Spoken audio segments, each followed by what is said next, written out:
मैं भूल गई कैसे बोलेंगे? I forgot. और इसके लिए यूज करते हैं it slipped my mind. It slipped my mind, मैं भूल गई। It slipped my mind. It out of my mind यानी ये मेरी समझ के बाहर है। It's out of my mind. Different different तरीके से बोल सकते हैं। आई फॉरगॉट तो बोलते ही, ये कॉमन है बहुत ज़्यादा। इट स्लिप्ड माई माइंड भी बोल सकते हैं, ठीक है। कैसे बोलेंगे? मैं लिखने से तंगा गई हूँ या तंगा चुका हूँ। फेड अप, ठीक है। किस चीज से आप तंगा जाते हैं? तो fed up, FED, fed up. Fed up यानी तंगा जाना, ठीक है। किस चीज से छुटकारा पाना? जैसे कि मैं गेट रीड ऑफ, ठीक है। फेड अप यानी तंगा जाना, और जैसे कि मैं लिखने से तंग आ गई हूँ। आई फेड अप ऑफ राइटिंग। और किसी चीज से छुटकारा पाना, गेट रीड ऑफ, ठीक है। गेट रीड ऑफ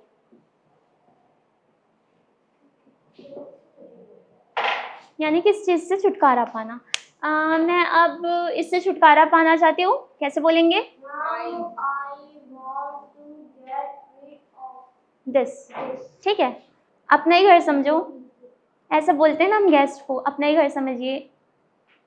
अच्छा, वो खुद से ले लीजिए। इसके लिए हेल्प योर सेल्फ का यूज बताई थी मैंने, मतलब खुद कर लो, खुद से ले लीजिए। तो ये कहाँ पे यूज करना है? जैसे कि हम किसी को बोल रहे हैं ना फ्रीली खुद से ले लीजिए, तब यूज करते हैं हेल्प योर सेल्फ। जैसे कि यहाँ पे राइस रखा हुआ है, मैं बोलूँगी आप खुद से ही ले लीजिए। Help yourself with some rice, आप खुद से ले लीजिए अपने हिसाब से जितना आपको लेना है, तब आप यूज करेंगे हेल्प योर सेल्फ। अपना काम खुद करो, वो नेगेटिव वे पे नहीं लेना है कि हम उनको ऑर्डर दे रहे हैं अपना काम खुद करो, वैसे नहीं बोलना है। पोलाइटली बोल रहे हैं हेल्प योर सेल्फ, आप खुद से ले लीजिए। डू योर सेल्फ यानी अपना काम खुद करो, तब डू इट योर सेल्फ।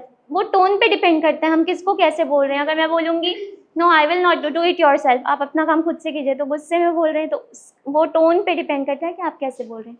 अगर आपको ये किसी को बोलना है कि आप सर्व कर रहे हैं, ठीक है, राइस वगैरह या कुछ भी सर्व कर रहे हैं, अब आपको उनको पोलाइटली बोलना है कि आप खुद से ले लीजिए, तो हेल्प योर सेल्फ का यूज़ करेंगे, ठीक है। कामली और take your time.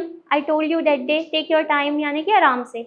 No hurry, no rush, take your time, ये सब का मीनिंग होता है कि आराम से करिए आप काम। संभल के, ऐसे बोलते हैं ना, संभल के थोड़ा।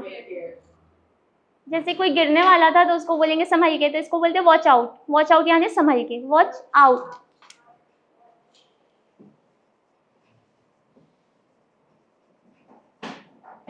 वॉच आउट यानी संभल के। अच्छा, ऐसे बोलते हैं ना किसी को ये लीजिए, तो कैसे बोलेंगे? Here you go. ऐसा सुना है ना आप लोगों ने, कहीं ना कहीं सुना होगा। जो नेटिव स्पीकर्स होते हैं वो बोलते हैं कोई भी चीज़ देते हुए, हियर यू गो, मतलब ये लीजिए, तो हियर यू गो।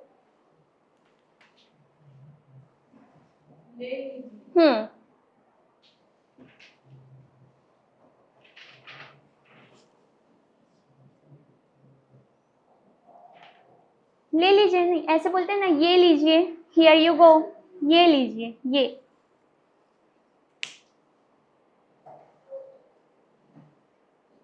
झांकने को क्या बोलते हैं? स्नीकिंग या फिर पिक ऑफ, पिक, झांकना। इसको क्या बोलते हैं? हेड, ऐसे करना,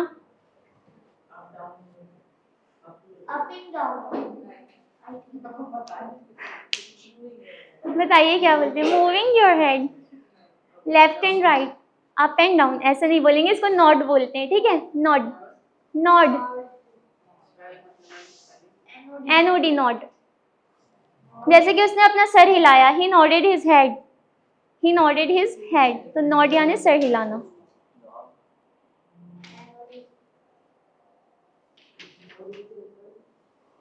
चलिए बताएंगे अब आप लोग, चेयर पे टिकने को क्या बोलते हैं? टिकने को ऐसे टिकते हैं ना पीछे, लीन ऑन, लीन, ठीक है, वेरी गुड। लीन, टिकना, LEAN, लीन। आगे झुकना, आगे झुकना, लीन फॉरवर्ड, ठीक है। पीछे टिकना, लीन बैक। अच्छा, ऐसे चलते चलते जैसे पत्थर आया या वायर आया या कुछ भी आया जिससे ऐसे पैर हो जाता है ना, गिरने वाले होते हैं, तो उसको क्या बोलेंगे? स्लिप तो किसी से फिसलना होता है, जैसे कि कुछ वाटरी सा है फ्लोर पे, लिक्विड है, ऑयल वाटर कुछ है, उससे स्लिप होना। ऐसे लड़खड़ाने को क्या बोलेंगे? जैसे गिरने वाले होते हैं, उसको क्या बोलते हैं? उसके लिए यूज करेंगे trip over, trip, TRIP, trip.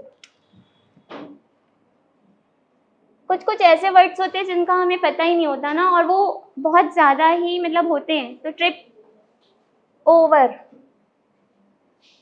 ये वो सारे फ्रेजेस हैं जो बहुत ज्यादा यूज होते हैं, ठीक है। अब कभी भी आप लोग ऐसे किसी से टकराएं और ऐसे गिरने वाले हैं तो ट्रिप ओवर, आई ट्रिप्ड ओवर, ट्रिप्ड हो जाएगा क्योंकि वो काम हो चुका है। ट्रिप्ड ओवर अ वायर, मैंने वायर से टकरा गया, आई ट्रिप्ड ओवर अ रॉक, ठीक है।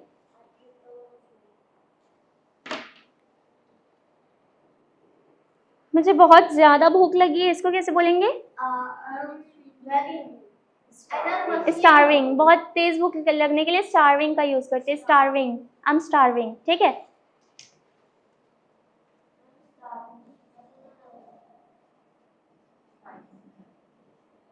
हंग्री का तो यूज करते हैं, लेकिन वेरी हंग्री के लिए स्टार्विंग वर्ड होता है, ठीक है। जैसे कि वेरी हैप्पी के लिए डिलाइटेड होता है ना, वैसे ही वेरी हंग्री के लिए स्टार्विंग।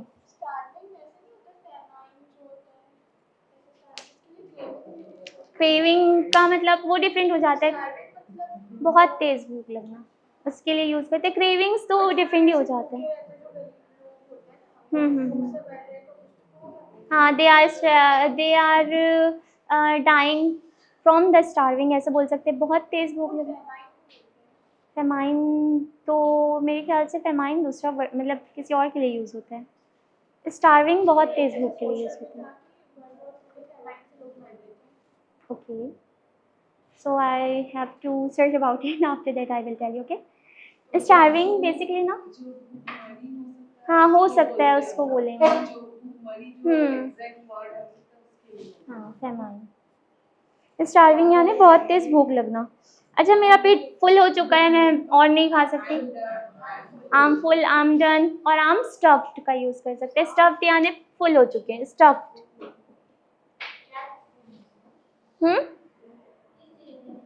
आपने बहुत सारा खाना खा लिया और आप खाना नहीं खा सकते, तो आप बोलेंगे आम स्टफ्ड, हो गया बस। बहुत ज्यादा खुश होने को क्या बोलेंगे? आई एम डिलाइटेड, ठीक है। बहुत ज्यादा खुश होने के डिलाइटेड यूज करते हैं। मैं भूल गया, आई फॉरगॉट, और it slipped my mind, it slipped my mind. देखिए, एक होता है मीन वाइल, जो हमने उस दिन पढ़ा था, इस बीच, है ना। एक होता है इन अ वाइल, कुछ देर में। जैसे कि अगर मेरे को बोलना है कि कुछ देर में क्लास स्टार्ट करते हैं, तो let's start the class in a while, ठीक है। इन अ वाइल यानी कुछ देर में। कुछ देर बाद क्लास स्टार्ट करते हैं,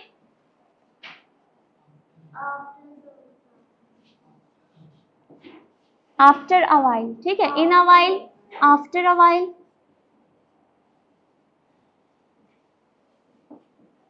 ये आफ्टर अ वाइल लेटर जैसे, जैसे कि हम बोलते हैं ना, मैं आपको बाद में कॉल करता हूँ, I will call you later, ऐसा बोलते हैं ना, मैं आपको बाद में कॉल करता हूँ, I will call you later. उसी की जगह ये आफ्टर अ वाइल का भी यूज कर सकते हैं, बाद में।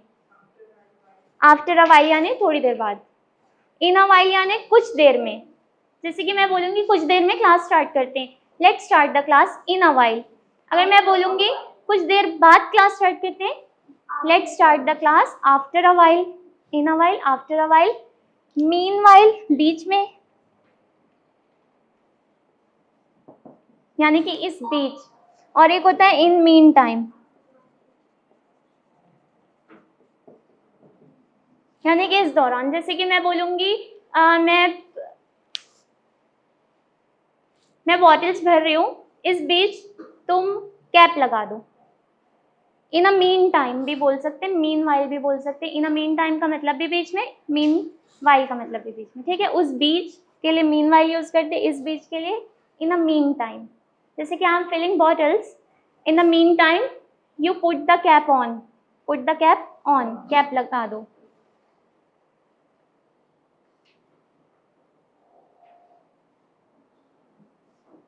कैसे बोलेंगे? ऐसा लगता है कि वो बहुत थकी हुई है। It feels like, it seems like, और एक और क्या था? It looks like.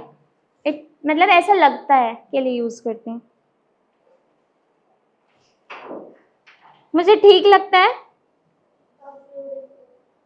मुझे ठीक लगता है। It seems good, it seems good different हो जाएगा। मुझे ठीक लगता है। इट्स ओके फॉर मी, ऐसा बोल सकते हैं। इट्स गुड फॉर मी, ठीक है। या फिर I am okay with that, I am okay with that, it seems good to me, यानी मुझे ठीक लगता है।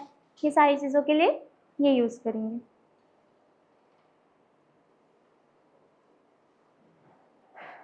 बताइए कैसे बोलेंगे? बिल्कुल मैं यही बोल रही थी। Exactly, this is what I mean, this is what I mean. मतलब वर्ड टू वर्ड ट्रांसलेट करेंगे तो डिफरेंट हो जाएगा। This is what I mean का मतलब अगर हम वर्ड टू वर्ड ट्रांसलेट करते हैं, मेरा यही मतलब था, ये हो जाता है ना। लेकिन जब भी आपको ये बोलना है कि बिल्कुल मैं यही बोल रही थी या यही सोच रही थी, this is what I mean. मुझे भी ऐसा लगता है। I also think like that, या फिर मुझे भी ऐसा लगता है। आई ऑल्सो बिलीव दिस का यूज कर सकते हैं। और क्या यूज कर सकते हैं इसके अलावा? आई अग्री विथ यू, ठीक है। ये सारी चीजों का यूज कर सकते हैं। तुम्हारी बात में दम है, तुम्हारी बात में दम है। You have got a point, you have got a point.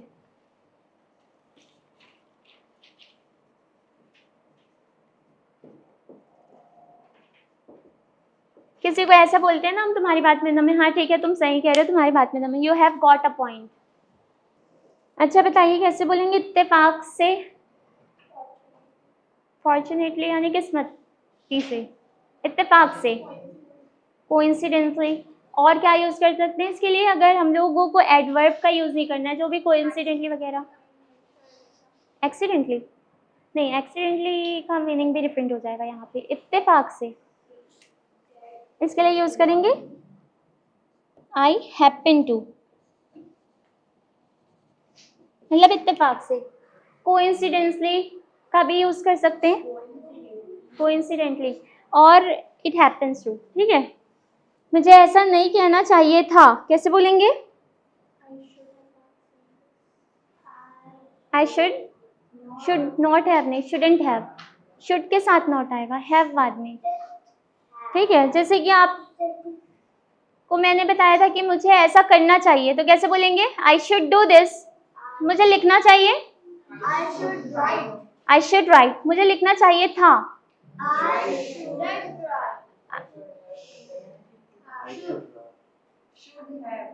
Should have written, I should have written. Should have के साथ वर्ब का थर्ड फॉर्म यूज करते हैं। अब मुझे नहीं लिखना चाहिए था, तो I shouldn't have written, I shouldn't have written. उसे चिल्लाना नहीं चाहिए था।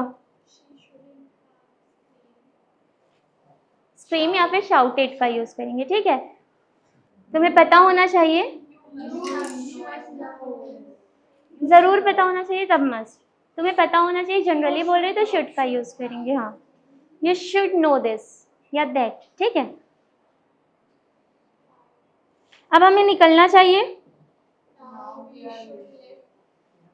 लिविंग नहीं, leave, now we should leave, ठीक है। हमें निकलना चाहिए। मैं क्या करूं? What should I do? यहाँ पे चाहिए नहीं आ रहा है, लेकिन फिर भी शुड आ रहा है। व्हाट शुड आई डू, मैं क्या करूं, ठीक है। कैसे बोलेंगे मैं क्या करूं? बताइए। What should I do. अब आप जा सकते हैं। नाउ यू कैन लीव, ठीक है। अगर परमिशन ले रहे हैं तो यू मे लीव। अब आपको जाना चाहिए। Now you should go. मैं अब क्या करूं? What should I do now. देखिए, कुड का यूज हम कहाँ कहाँ पे करते हैं और कब कब करते हैं, ये बताइए। कुड का यूज कहाँ कहाँ पे होता है?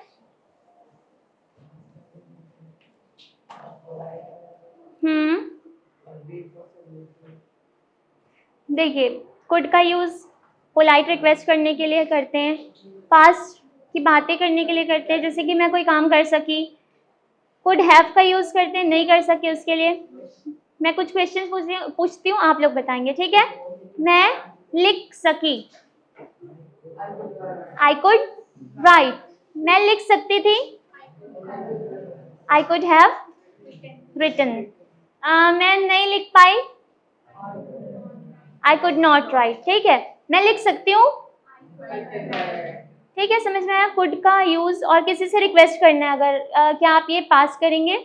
Could you please pass this, ठीक है? कैन का यूज करते हैं, लेकिन वो जो है पोलाइट रिक्वेस्ट के लिए कुड का यूज होता है। कैन का भी यूज कर सकते हैं हम किसी से कोई चीज रिक्वेस्ट करने के लिए, can you please give me a glass of water. Could का यूज तब करते हैं जब मोर पोलाइट होना है थोड़ा, तो कुड का यूज करेंगे, ठीक है? दोनों सही है, कैन का भी यूज कर सकते हैं, कुड का भी।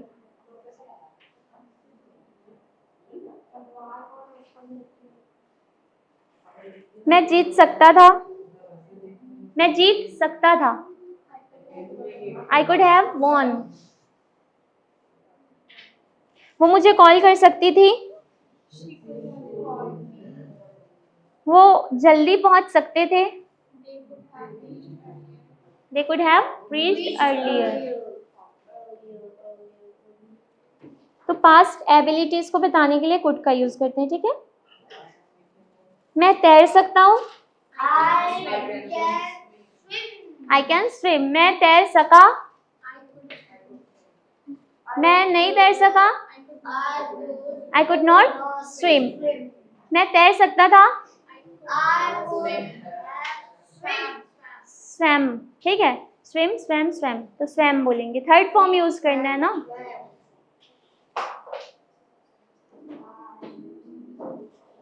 आपको हर दिन पढ़ाई करनी चाहिए,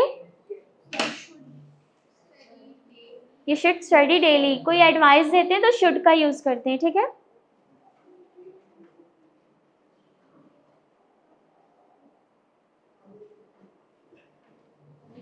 किससे पूछकर आप यहाँ आए? कैसे बोलेंगे? By asking whom did you come here? किसके लिए आपने ये बनाया? Did you make this? ठीक है, अगर ये बोलना है हमें किसके कहने पर आपने ऐसा किया? किसके कहने पे? At whose behest, ठीक है? और इसके लिए एक और यूज होता है, आप किसके कहने पे यहाँ आए, आप किसके कहने पे ऐसा किया, इसके लिए एक यूज होता है कि who told you to do this? Who told you? जो कॉमनली यूज करते हैं ना, वो ऐसा ही यूज करते हैं। एट whose behest जो है वो न्यूज चैनल में थोड़ा फॉर्मल हो जाता है। एट whose behest आप लोगों ने ज्यादा सुना भी नहीं होगा। जो भी नेटिव स्पीकर्स होते हैं और जो भी फ्लुएंटली बोलते हैं, तो एट whose behest का यूज वो लोग थोड़ा कम करते हैं, ये सारी चीजों को ज्यादा करते हैं, ठीक है? एट whose behest मतलब किसके कहने पे। यहाँ पे who told you to do this? Who told you? आपको किसने कहा जाओ, ऐसा नहीं, किसके कहने पे आप वहां गए, तो who told you का भी यूज कर सकते हैं वहां पे, ठीक है? who asked you, who told you, दोनों सही है। जैसे कि यहाँ पे उसे बोलो कि अपना काम करे, तो कैसे बोलेंगे? आस्क हर या हिम, है ना? अब मेरे को ये बोलना है, उससे बोलो कि अपना काम करे, तो दोनों में आस्क का भी यूज कर सकते हैं, टेल का भी यूज कर सकते हैं, लेकिन दोनों का मीनिंग स्लाइटली डिफरेंट है। कैसे? आस्क जब हम किसी से पोलाइटली कुछ बोलते हैं, जैसे कि मैं बोलूंगी ask him to write his homework. अगर मैं बोलूंगी tell him to do his work, तो मैं ऑर्डर दे रही हूँ, यहाँ पे इंस्ट्रक्शन दे रही हूँ, और यहाँ पे मैं रिक्वेस्ट कर रही हूँ।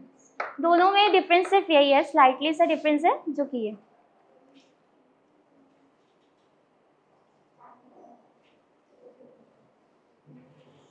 आपको चिंता नहीं करनी चाहिए, कैसे बोलेंगे? यू शुड नॉट वरी, ठीक है? मुझे मेहनत से पढ़ाई करनी चाहिए थी। आई शुड स्टडीड, बताइए कैसे बोलेंगे? हार्ड, विथ हार्ड वर्क नहीं, यहाँ पे हार्डर, मेहनत से, harder. I should study, I should have studied harder, अच्छे से पढ़ाई करनी चाहिए थी, मेहनत से पढ़ाई करनी चाहिए थी, इसके लिए हार्डर का यूज करें। हर जगह हार्ड वर्क का यूज भी नहीं कर सकते ना, डिफरेंट डिफरेंट चीजें होती है, तो यहाँ पे हार्डर का यूज करेंगे। अच्छे से मेहनत से पढ़ाई करनी चाहिए तो हार्डर। आपको पहले निकल जाना चाहिए था। लीव नहीं होगा, वर्ब का थर्ड फॉर्म यूज होता है हैव के साथ। निकल जाना चाहिए था, you should have left earlier. मुझे ये कल तक खत्म कर लेना चाहिए, बाय टुमारो, ठीक है। हमें अगले हफ्ते मिलना चाहिए। We should meet next week, ठीक है।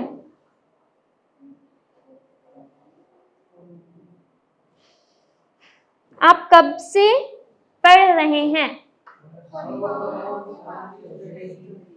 For how long have you been, कितनी देर से पढ़ रहे हैं, तो फॉर हाउ लॉन्ग कब से के लिए सिंस व्हेन का यूज करेंगे, मतलब हम स्टार्टिंग पॉइंट पूछ रहे हैं। सिंस व्हेन का यूज तब करते हैं जब स्टार्टिंग पॉइंट पूछते हैं। फॉर हाउ लॉन्ग का यूज कब करते हैं? जब आप कितने देर से ये काम कर रहे हैं। अच्छा, अभी एक पिक्चर डिस्क्रिप्शन कर लेते हैं, मैं पिक्चर्स दिखाऊंगी, आप लोग डिस्क्राइब करेंगे उसको इंग्लिश में, ठीक है। सिंस व्हेन का यूज स्टार्टिंग पॉइंट पूछने के लिए, जैसे कि अगर मेरे को पूछना है कि आप कब से ये जॉब कर रहे हैं, since when are you doing this job. या फिर अगर मेरे को पूछना आप यहाँ कब से रह रहे हैं, तो सिंस व्हेन, कब से, इसके लिए। और कितनी देर से के लिए फॉर हाउ लॉन्ग का यूज करते हैं।